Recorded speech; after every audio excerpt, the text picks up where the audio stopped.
The Desert Rangers are a strange bunch. These men and women come from a wide variety of backgrounds, from soldiers to ex-criminals, yet now they fight side by side to help survivors rebuild and continue to stay alive. But why? Why does this ragtag group even exist? Where did they come from, and why do they now put their lives on the line to protect others, even in a barren nuclear wasteland? Well, I'm Aski and I'm here to do my best to answer some of these questions. First, we have to go back to 1998. The United States Star Station is set to be fully operational come March.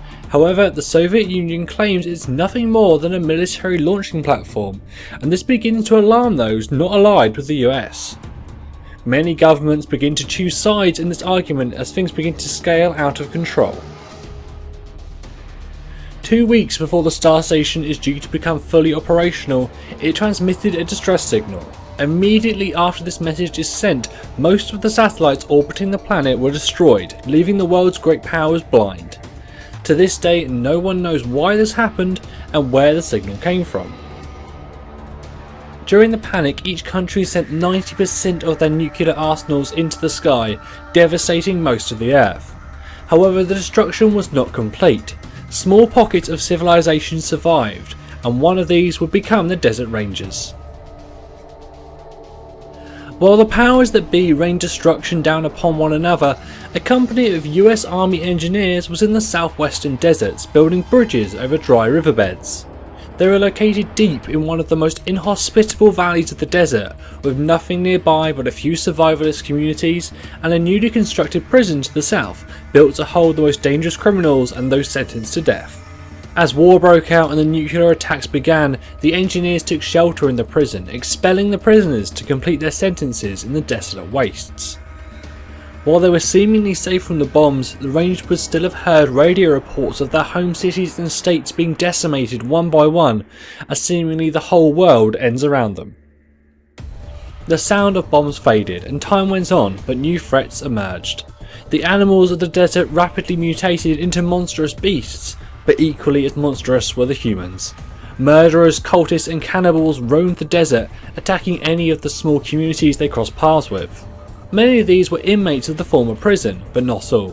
When the world ends, even law-abiding citizens can abandon all of civilization's constraints. Faced with these villains, the engineers were given a choice. They could turn off their radios and ignore the cries for help from those nearby, and simply stay hidden in the prison and survive. Or they could venture out, put their lives on the line to help those in need. They chose the latter. They helped communities build walls and set up defences, trained them to fight so they could protect themselves, and they developed strong and capable communities. Others they invited to join them in the prison. As you might expect, times were tough. These small, close-knit communities were suspicious of one another, but slowly trust grew.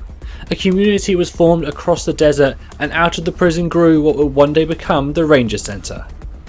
As time went on, the group first founded by the engineers building bridges became known as the Desert Rangers. Others began to swell their ranks, and the Rangers' forces grew to a point where they could defend a good region of the desert from those seeking to destroy its inhabitants. Their members were no longer soldiers. Some were ex-raiders looking to make amends, or those willing to risk their own lives on the front lines so their family could be protected inside the Rangers' base.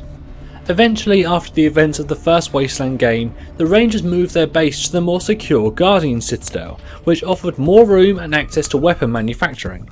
Some thought was given to turning the Ranger Center back into a prison, but this would have required manpower that the Rangers would never actually have access to, so it was left abandoned.